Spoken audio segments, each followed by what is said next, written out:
Welcome to this episode of the Talent Forge, where together we are shaping workforce behaviors. I can't express how excited I am to talk to our guest today, Yancy Wright.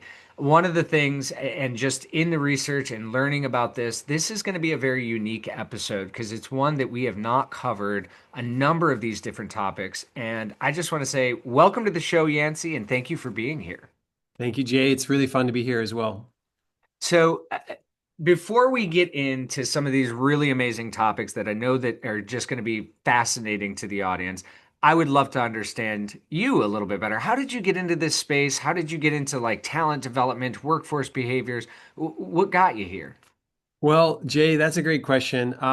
Actually, I think, I did a lot of workforce development in the green building industry in my past life. I call it a past life because it feels like it's probably something like that.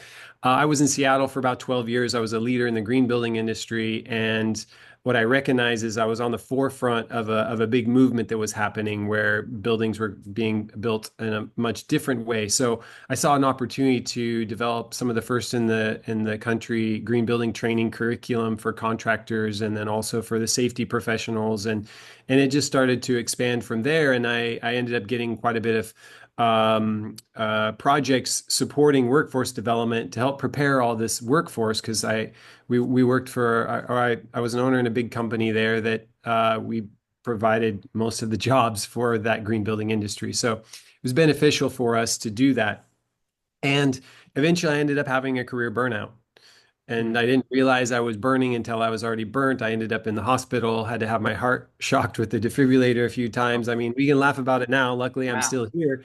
But it was a wake-up call in the moment of like, whoa, how did I get here? And how, was my passion. I was super passionate about my work. How was that driving me to work so many hours and not give myself rest? So it's probably similar to you, where a lot of what I do now is like a way or pathway of learning how to undo unhealthy behaviors that I studied architecture, and in the architectural profession, you just stay up late and you work all the time, and it's an unhealthy culture. So there's so many ways that I've learned to do work and life different over the last 10 years, going through multiple coaching programs that now it's like, all right, I want to teach and work with and support people like me that were stressed out, overwhelmed, have anxiety. It doesn't mean that I still don't get there periodically myself, but I've got tools to quickly reset in a different environment now to reset in. It's such a powerful story because one of the things I do a lot of work in the burnout space, and I've felt that people have always classified burnout wrong. It's almost like burnout's the enemy. Go take a bath and give yourself some chamomile tea, and you're going to feel a lot better. And self-care, etc. Which yes is all important from a behavioral science standpoint. Audience, please hear me when I say this. Take care of yourself. It is important, but I think it misses some of the underlying aspects. Burnout's not the enemy. It's the early warning sign before something like hospitalization occurs.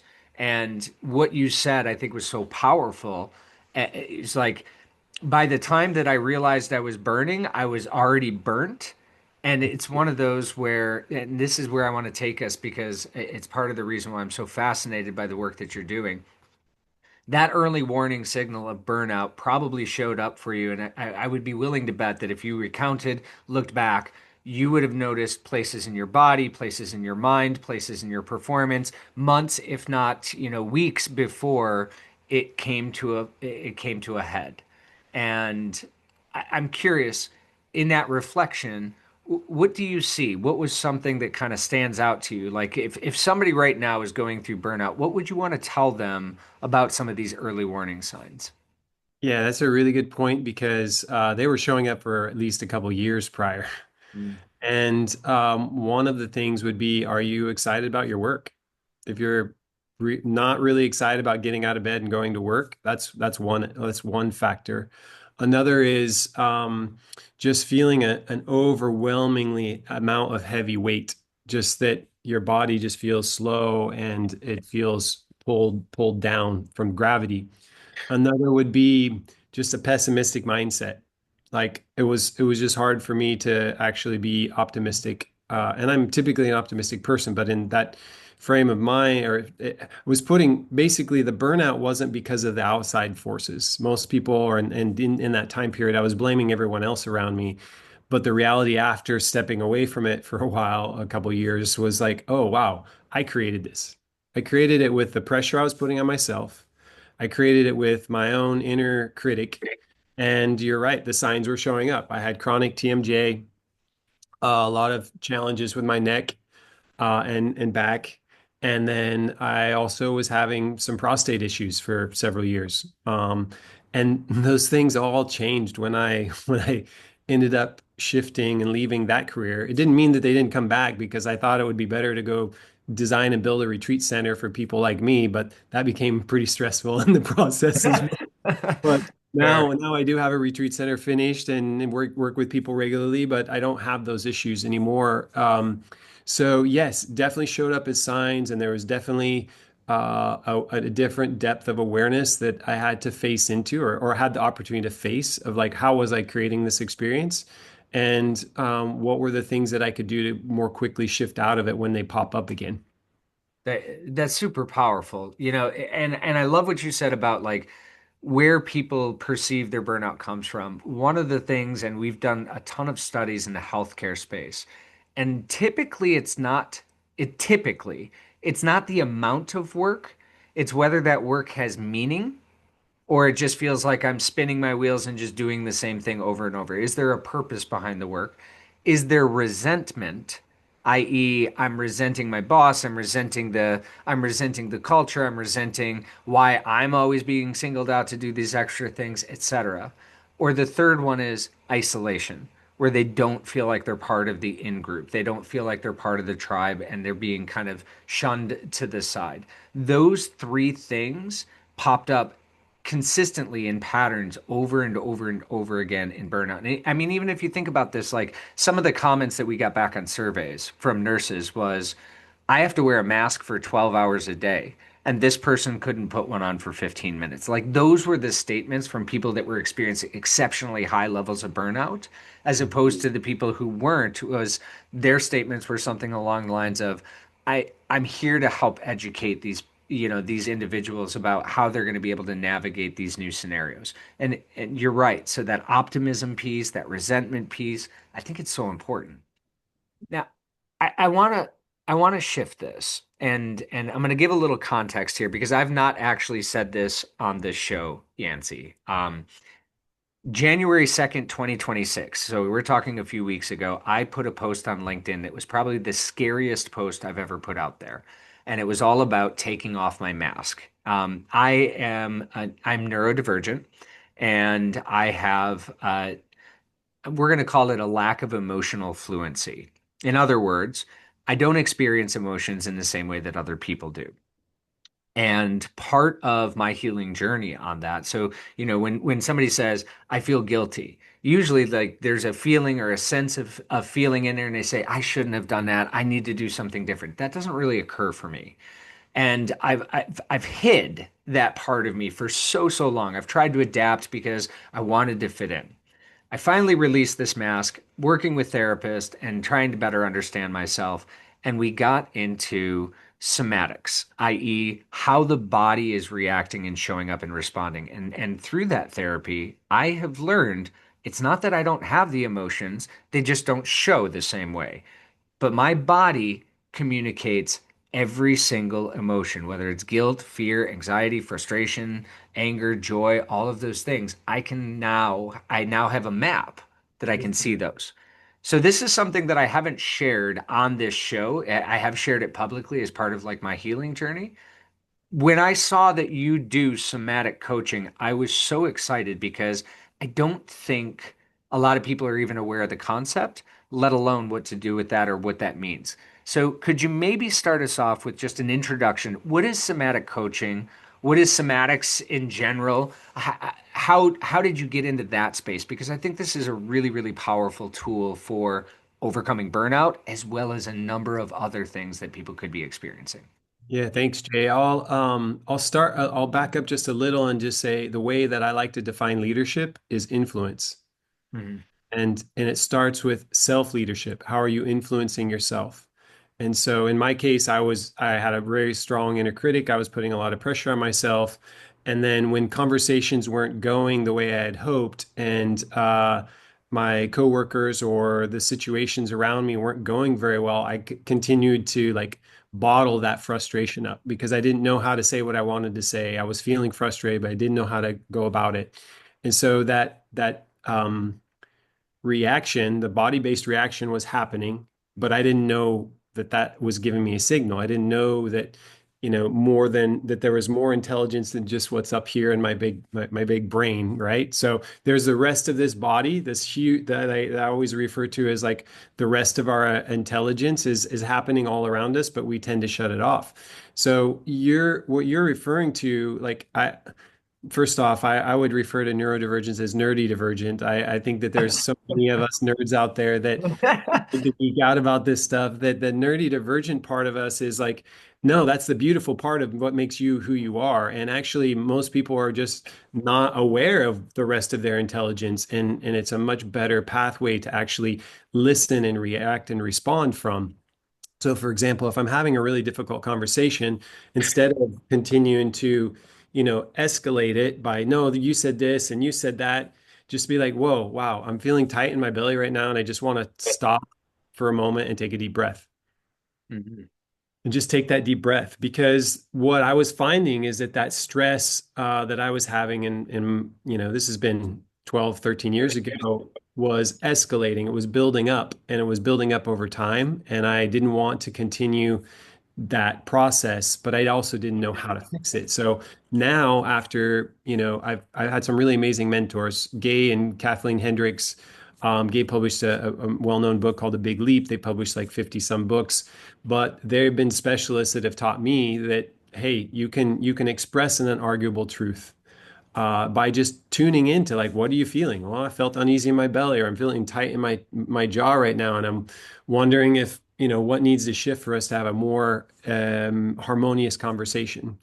And you had mentioned like that you hadn't really shared this in the show before, that you've put on a mask to pretend that you've got a different level of awareness. Can you show me, like, from a somatic perspective, because you asked what are somatics? Like, embody that for a minute. Show me what that mask feels like for you. Can you show me just visually what that looks like?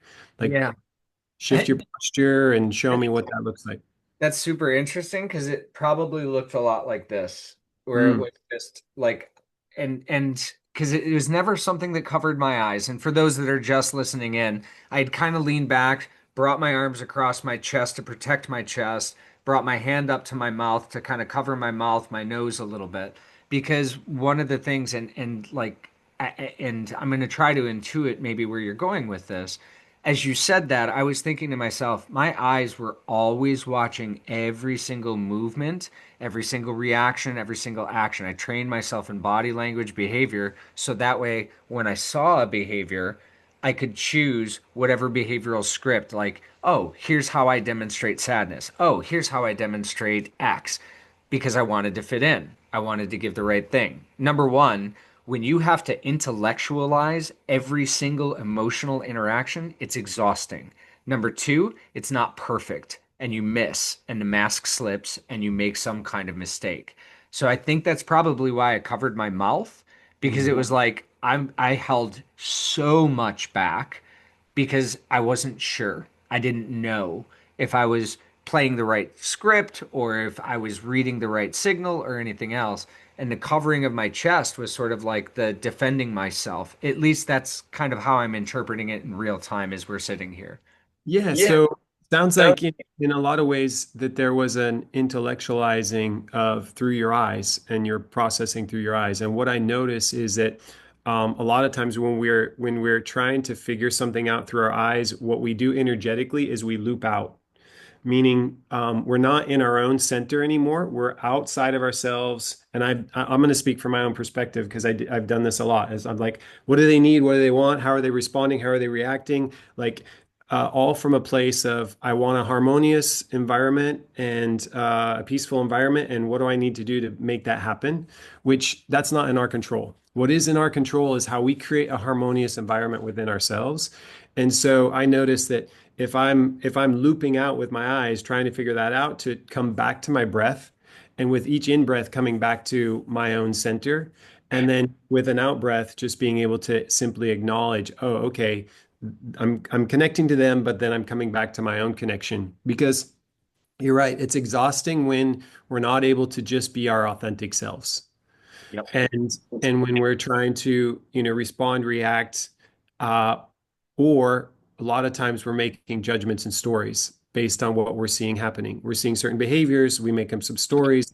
A lot of those stories or judgments are based on our own traumas, our own backgrounds, our own things that have happened, and it's not always accurate. Yep. Sometimes it can be pretty accurate, but it doesn't really matter because that's not your responsibility. What's in your control is to be honest, to be authentic, and be like, wow, something changed in our conversation right now. It feels a little wobbly, and just be able to say that out loud instead of intellectualizing that and then trying to figure out what I need to do. Just call it out, like call it out, and it's so much easier because then it gives that other person an opportunity to be like, oh well, or if they deny it, then that's up to them. But at least you were able to clear the space and get current in noticing a wobble in the shift and be able to just move that energy on quickly. Because if emotions are energy in motion, those emotions tend to just be swallowed. Like if you're frustrated and you don't say anything, you just swallow it. And a lot of people do that, and then it just builds up. So if emotions are energy in motion, it's better to quickly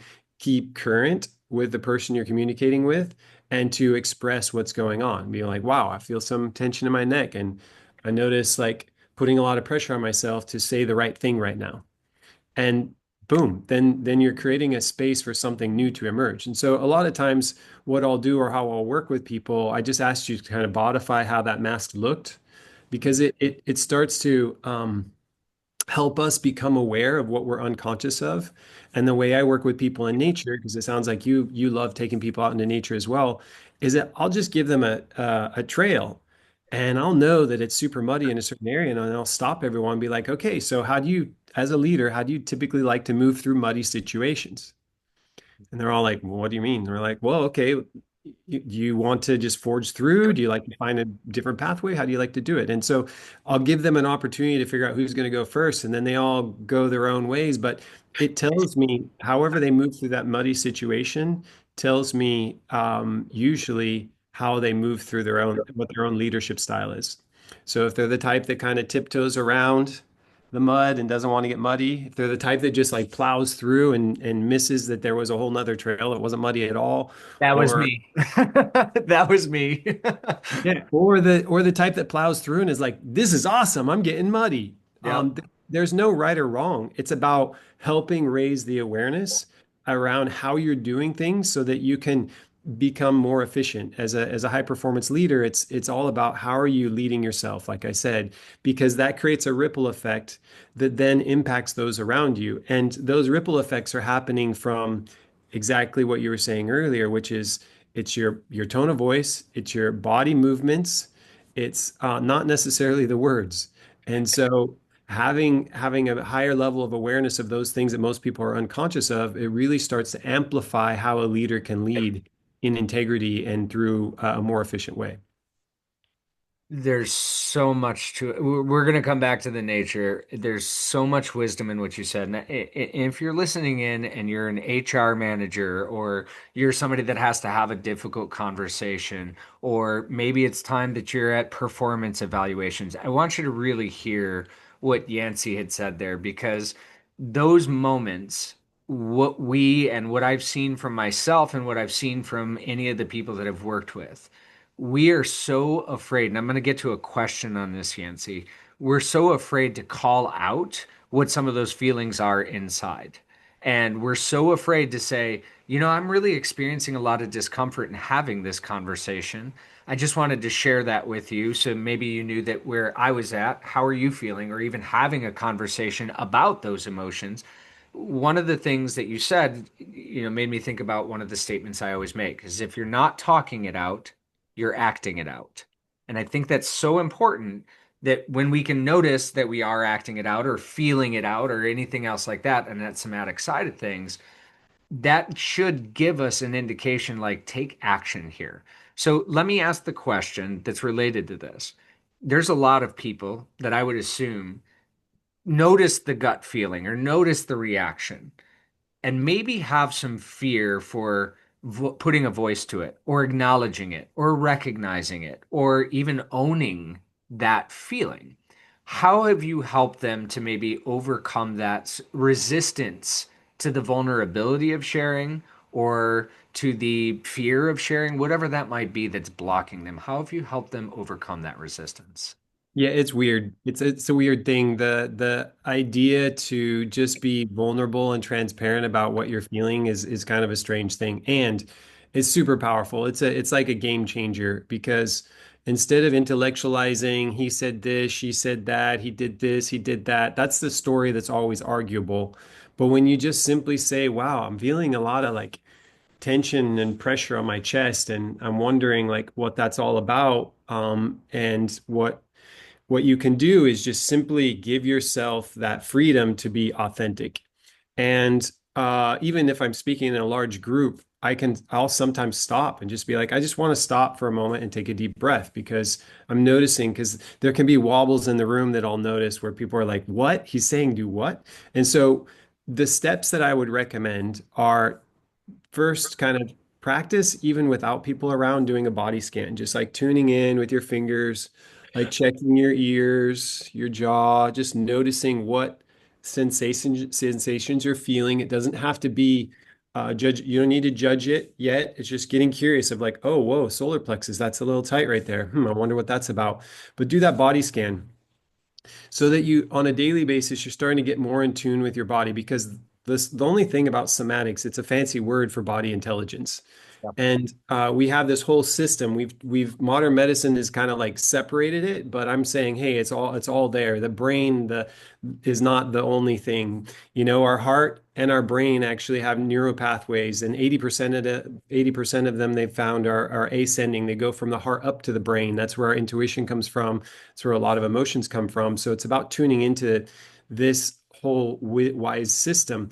And so simple steps. If you do want to reveal something to someone and it's a difficult conversation, first make sure they're available. Are you available for a conversation? Yeah. Because if they're not available, that's not a good thing to do. Second is to just, acknowledge what you're feeling. I'm feeling a little uneasy in my stomach right now, and I notice like not wanting to disappoint you, and I have something I want to share with you. Second step is so that was unarguable. Second step is making a clear request. I noticed you ate my lunch today, Jay, and I was really looking forward to eating that lunch. And this isn't the only time that's happened. And then making a clear request. And I like to make a clear request for you to ask me first before you eat my things. Are you willing to do that? And then I don't know. I'm just making stuff up as I we like go. it. No, it's But a, yeah. but it's simple steps. Are you present? Face them. Acknowledge what's going on in your body, and make a clear request. Because if it's an HR director having a difficult conversation, it's just like the same thing. Because the HR director is dealing with this stuff all the time, and if that's who's listening, and you're challenged with having a difficult conversation, then it's just acknowledging your own feelings allows them to acknowledge theirs. It gives them space to tune into theirs. If you take a breath to pause, it allows them to take a breath and pause. And so, true leadership coming from influence is about how do we show up in the best version of ourselves that allows that to happen for them. I love the steps because those are easy, they're practical. You can do that, you can practice it and make that into essentially a repeatable set of behaviors. I really, really like that, Yancy. So one question that I would have and kind of still on this topic is I would say that, and this is coming from my own personal experience. I probably lied to myself a lot because I think that like it's hard to do the retroactive analysis of how was my body feeling during this? How was because those are moments, they're moments in times. I do remember in some cases where I felt like a nauseous feeling, or I would feel like a tightness in the jaw and an anger or something of that nature. So I I have some recollection, but eyewitness testimony is not always valid because we re-remember things. We don't necessarily truly remember them. So going forward, I've been very, very dialed in and tuned in. But I know that before that happened, I probably a stomach thing would happen. I'd be like, oh, I must be hungry. And it probably had nothing to do with hunger. Or um, Gosh, I just got the shivers. Now the temperature hasn't changed. I haven't done anything. Maybe I've eaten, maybe I slept or whatever else like that. And like, oh, I just got to chill. And there's no kind of internal reflection, or potentially there's a self-deceptive internal reflection. How do we learn to trust what those different signals are that are coming out somatically? That's that trust is about just simply recognizing that your body is telling you something and starting to track what it could mean. So, for example, even though we're very different individuals, we all have a nervous system that's wired pretty much the same, unless there's something major that's been done after an alien abduction. Um, but because that's the case, the simple way that I would break it down based on the Hendricks Institute's work is that anger hangs up here, hangs out in the jaw, the neck, the shoulders, the back. Sadness hangs out here, and then the belly is fear. And joy starts in the heart and radiates outward. And then if you want to get more access to joy or your creative flow, then you need to make sure that those emotions are not unexpressed. The more that those are unexpressed, the more it kinks your access to your creativity or your flow.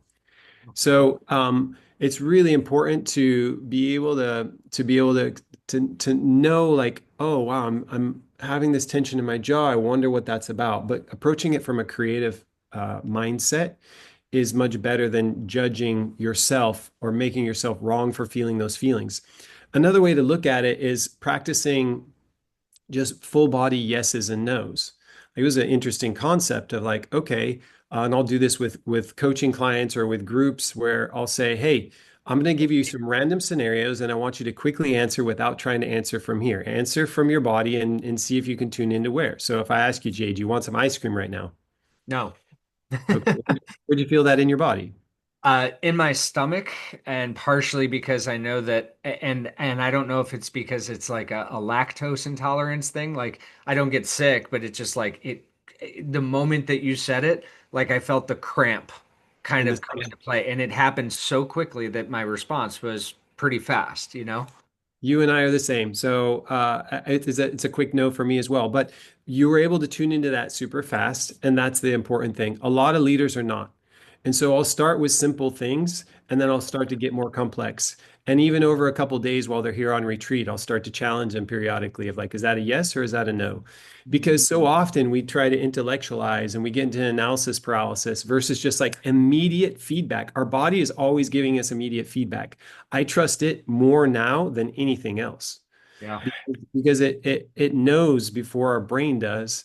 And that's what's so fascinating is that it's something that our society is just now starting to get in tune with and starting to rely on again. So that trust, like right now, I can't trust the media. I can't trust social media. I can't trust what someone else tells me based on what they read from somewhere, but I can definitely trust and it's not arguable. I can trust what my body's feeling. Yep. So just getting more in tune with that is super key as a leader right now. And it's so well documented now, and neuroscience is, I don't want to say, it's a continuing. Wow, I'm not even going to try. It's growing, right? And part of the thing with that is our technology's gotten better. We've actually been able to sequence. We've been able to look at a number of different things. When I kind of dedicated my research interest into the neurobiological, it was because I was like, I need to understand where these things are coming from. And you're spot on. The neurons in the gut, the neurons in the other parts of the body, the vagus nerve, the gut brain connection, all of those different pieces, they send signals back and forth. So if you are feeling something in the pit of your stomach, there's probably something there. Is it logically thinking it? No. And I think that that's where you said what you said is so important. One of my defense mechanisms was always intellectualization. If something happened, I'd study it, I'd research it, which has helped me explain it, but it didn't help me predict it, and it didn't necessarily help me influence it. I'd have to make that choice every time.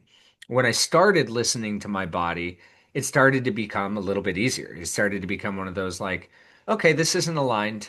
I don't know why. I haven't thought about it, but it became kind of like burnout was, that early warning system. And what I've noticed, and maybe you can just speak to this for a second, what I noticed is I'm having body reactions so much earlier than when I could even I can feel when the anger starts to hit before I've even contemplated why I'm angry, what I'm upset about, what was stated that triggered me, or anything else like that. And when I get that experience, that gives me just a little bit of space to take a step back and say, okay, let's tune in and listen to what's being said and what's not being said. Or it gives me some space to say, let's, like you said, take a deep breath because I don't want to react, I want to respond and I want to respond appropriately. That early warning notice has been very helpful for me not putting my foot in my mouth nearly as much as I have in the past. So that what is your experience with that? How do you help people say, hey, we've talked a little bit about the trusting it, but sensing it before it actually creates the condition for a behavioral reaction. What does that look like in Yeah, you? I try to come up with like as streamlined and as nature based of a process as possible. Meaning sometimes we can bypass and try to override what we're feeling with trying to take a deep breath and slow down versus just saying, "Wow, I feel angry right now," or "Wow, I feel actually I feel a little triggered right now." And just acknowledging what you're feeling in the moment is the fastest, easiest thing that I would recommend That's because and a lot of people are afraid to do that, especially in the workplace, because you use the word anger and then all of a sudden everyone freaks out. Rather than acknowledging that anger is a normal, healthy human emotion. Yep.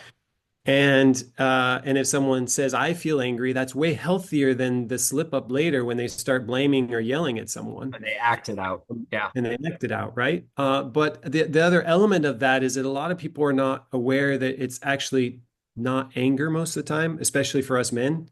Most of the time, we're being perceived that we're being angry, but it's actually fear. We're in a fear fight response. You're driving down the road, someone cuts you off, you're like, that's not anger. It comes out looking like anger. It's a fear fight. You're afraid that they were going to impact your car, impact the people that were in your car, and it comes out or appears as anger. It took me, I don't know, a year and a half of arguing with one of my girlfriends that about at the time she and I were in the same training, and so yeah, she was like, "No, you're not angry. You're just afraid." No, I'm not afraid. And so it was. You're afraid. I'm not I afraid. was totally afraid, and I was running this unconscious fear a lot, as fear of failing, or fear of not being enough, or fear of disappointing someone. And so, the more that we can become aware of these things and just call it out when it happens, the easier it is for us to show up authentically and then be able to create space for those around us. If I just say, "Wow, I notice I'm having a little bit of fear of us succeeding on this retreat right now." Because it doesn't feel aligned. It feels like we have a couple people in different places, and what I'm wondering is, can we all just take a moment to see where we're at and do a quick check-in so that we can get back in alignment and keep moving forward together as a team? So those moments when you can acknowledge them, call them out, and do it without having shame around it, it just allows for so much more flow to occur. And I ultimately like to have harmony in what I'm doing, and that makes it more fun for me because I'm in integrity at that point because I've been able to express. I'm not withholding something. I'm not making something up. I'm not like gritting my teeth, and then it flows so much easier. Yancy, sometimes I think the universe does look out for everybody. Like this is exactly the conversation that I needed today, and I know that there are a number of people in this audience that are probably going, huh, it can't be that easy. And this is what I have found through behavioral science. The easier it is, the more likely you can actually do it. The more complicated it is, the less likely your brain's going to take this. I am going to take your message to heart and really try to actually verbalize and bring out and bring awareness to what is happening inside. Because and you used a phrase, it's an unarguable truth. It's an unarguable truth. If I'm feeling tension in my chest, somebody can't say, no, you're not. You know, uh, somebody can't tell you, hey, you don't have a pit, a cramp in the pit of your stomach. Exploring what that looks like, that can be the negotiation or that can be the exploration. But I really like what you're saying there. as sort of a focal point to, hey, why don't we bring this back together, realign, reintegrate, and then we can maybe move forward where nobody has a pit in their, a cramp in the pit of their stomach. So I'm going to take that and I'm hoping for the audience to literally hear this, give it a try. One of the ways that we overcome some fears is by doing something and noticing that we still survive. So even if that sounds scary, give it a try. I think that's going to be a game changer for a lot of people. I Let's want do to it. shift. Yeah, yeah, absolutely. I want to shift into so one of the things that you have as part of your background is forest therapy. And I know we don't have a ton of time, and I'd probably even like to invite you back to have some conversations about forest therapy, just as its own topic, because I think these are two really, really fascinating areas for me, and I think they can be for others. What is forest therapy? Talk us through that. Give us some insights about what that might look like. Yeah, thanks, Jay. I actually grew up in the mountains. I grew up in the woods. So I would say that it's just a fancy term for helping people connect to their senses. I, as a leader, working with leaders, I know that most of them are up here in their heads, like in the future, in the past. And when I take them and drop them into a beautiful spot in the rainforest, it's um, it's it's often that they're talking about things and missing so much detail. So one of the first things I'll do is I'll stop them and have them close their eyes, take some deep breaths, and then walk them through each of their senses to get them present. If I can dial up their senses, all of a sudden time starts to expand for them because they're more present through their senses.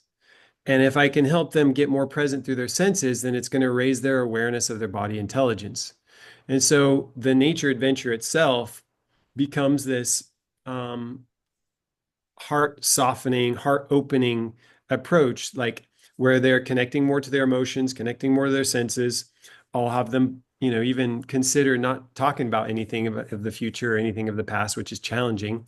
But then they're really curious. It gets them into this creative, curious, playful, kid-like mindset where they're like, "Whoa, what is this? What does this smell like?" Or "What is this? Where's that bird sound coming from?" Versus typically they're like, okay, how far do we have to go? How many steps am I going to get in? Okay, where's the river at? And they're missing all the beauty along the way. So it's just the forest therapy piece is just allowing us to be nature. We've forgotten that we are nature and connecting people to their true nature by dialing up their senses. What you said there about like, hey, how long before we get to the lake, and they miss literally the entire journey. And you think about the phrase that we hear all the time, oh, they missed the forest for the trees, or I find that to be, and actually, I was just having a conversation with somebody, another colleague, an incredible colleague, that was very aligned with that, and we were having a conversation. It was more about like, sometimes it's not the goal or the goal being achieved, it's the process that actually builds the relationship, that actually builds the skills, the knowledge, the resilience, and everything else. But we always kind of put our energy towards what is the end point, because I want to get to that end point. And we don't slow down enough to realize that there is a ton of joy and opportunity that's being missed strictly by looking so far ahead that we can't see what's around us in a 360. So, my experience, one of the things that, as I mentioned to you, I like to do survival trips, and I've been doing these since probably about 2009. First one was an absolute catastrophe and a failure, but learned so much from it. I've had great success ones. I've had some that are not so successful. And then I started taking people out there with me and kind of going through that experience. What I found is every time that I spent a day, 2 days, 3 days, 4 days, up to 10 days deeply immersed in nature, I came out differently. I came out feeling differently, my attitude, my joy, how quickly I could access information. And I know this is well documented in neuroscience. I think it's Dr. Mark Bergman that did a ton of work in this space. And I could be misquoting it, but I'm pretty sure that that's it. What has been your experience when you've taken people through this forest therapy experiences, getting them to sense, getting them into this? How long is it? What does it look like? And how have you seen them maybe shift, whether that's even a somatic shift and you can see like, more coloration in their face or more joy in their face? Or is it something that you've seen them shift over time? What's that experience been like for you, Yancy? Glad you're asking. We actually have done case studies on this. And you know, the science of bringing people into nature is really like there's a definite dopamine release. You're breathing in phytoncides from the trees that are emitting these little chemicals in the air to help keep their own ecosystems healthy. And as we breathe it in, it boosts our immune system.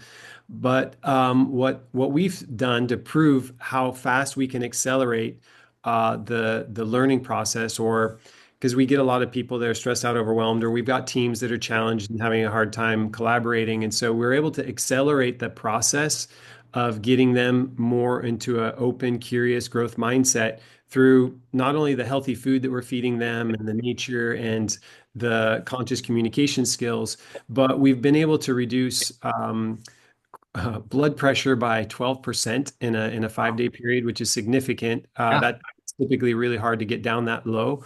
And this was we've done 3 cohorts of 8 people. And so that's been the average. We improved cortisol levels by 44%. And that was compared to a baseline before they ever arrived. And these were people that were pretty stressed out and overwhelmed. And then we reduced stress weight by 87%. And what I mean by that is like it's the invisible weight of our stress that we carry. It's a subjective measurement that I made up. But those things are really amazing to see the results that can happen in a 5 day retreat.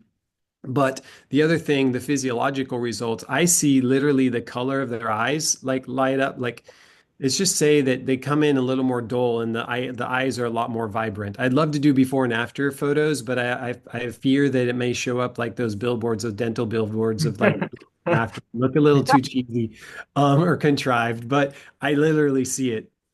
And people just have a lot more joy back because we've detached ourselves from the very thing that gives us life force energy. It gives us longevity, it gives us vitality, and we've somehow decided to spend 85 to 90% of our time indoors.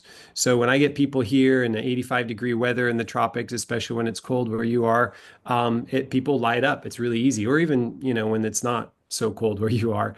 And that's just one element. It's a layer of things. It's helping them and guiding them in a way that brings their themselves more conscious to how their body is responding, how they're feeling the flow of the river at their feet, as they're kind of releasing all the things that they're thinking about that they don't need to be thinking about anymore, or even getting them to write that stuff on paper before we even take them into the rainforest. It's all super helpful to give them little micro tools to then come back to, and even to close their eyes and have that recording in their full body. That's the somatic recording of like what that water felt like on their feet, what the sounds were, because I we will have dialed them all up on those senses, that it's easier for them to close their eyes and go right back to that place. And then it also starts to decrease their blood pressure by closing their eyes and going back to that place. Yancy, I'm definitely going to be inviting you back because I'd like to dig into this topic and give it the due respect because even something, and I'm going to share this with you, and then I want to make sure that I, I want to make sure that the audience knows how to get in touch with you in case that they would want to reach out or experience any of these things. But I was on a 5 day, no food, no water with me, only what I could find, only what I could scrounge and forage. And honestly, it was not a successful hunt and gather experience. So my calories, my nourishment for that full 5 day, I had water, that was perfectly fine, but my calories was probably somewhere around 500 for the 5 days. So you're talking about 100 average, 100 calories a day. Very, very low. Um, when I came back from that, one of my very, very close friends looked me in the eyes and said, "Huh, you look fantastic." And I'm thinking to myself, like, I just malnourished myself for 5 days. Like, I'm feeling weak in my body and everything else. And it was just like, there's a light in your eyes. And they said that phrase. And it was so interesting to me that when you said this, I mean, that memory popped up, and I'm like, I would love to see the before and after photos. I think it may actually like whether or not we perceive the energy through the eyes or whether or not we perceive the other person's like sort of like spiritual joy or emotional joy in there. Because I did enjoy myself. It was a rugged, tough trip. I actually really enjoyed it. but I was thinking to myself, like, I look good right now. There's no possible way. So I love that you said that. I definitely want to spend some more time on this, but if the audience wanted to get in touch with you, whether that was for somatic coaching, conscious communication, resilience, or forest therapy, how would they reach out to you, Yancey? Yeah, so the retreat center that I have in Puerto Rico is called Casa Alternavida, Alternavida. And so casaalternavida.com is an easy way there. My name is luckily pretty unique. Thanks, Dad. Yancy Wright. You can find me on LinkedIn. And then yancywright.com has more information about me. I did write a book recently. It will be published soon. This is an advanced reader's copy. It's called Amplify Your Leadership. It's about uncovering the hidden ripple effects that impact you, your team, and in the world beyond that. So, if you want to hear more about this stuff and see kind of both a personal journey as well as like case studies and more of the science behind how your unconscious thoughts, behaviors, and actions create ripple effects, then that would be you can find that on yancywright.com. Yeah, I can't wait to read it. I'm gonna be right in there in that early order. This has been an incredible conversation from a personal standpoint, very impactful for me, and I know that the audience who has struggled with a difficult conversation or who's not been able to make that decision, uh, can walk away with this and go, wow, there is really something powerful about naming the feeling that we have in the body and saying it out loud, bringing it out into space and doing that in a way that essentially allows them, as you said, which I thought was really well said, to show up emotionally authentically. Because I think we always are constantly hiding our emotions. I thought I was the only person that was wearing a mask. And through this process, I've realized through the process of healing and going through a lot of that, I've realized everybody does to various extents. But it is something that I think when you can set those down, the world becomes so much lighter, much as you said. So thank And you, Yancey, for sharing all of this information and wisdom with us today. thank you for having me here. It's the only pathway to actually build trust. It's beautifully stated. And yeah, that resonates more than I can say. So thank you again. And I look forward to having you back so we can dig a little deeper on some of these other topics. Thank you, Jay. Take care. And thank you, audience, for tuning into this episode of the Talent Forge, where together we're shaping workforce behaviors.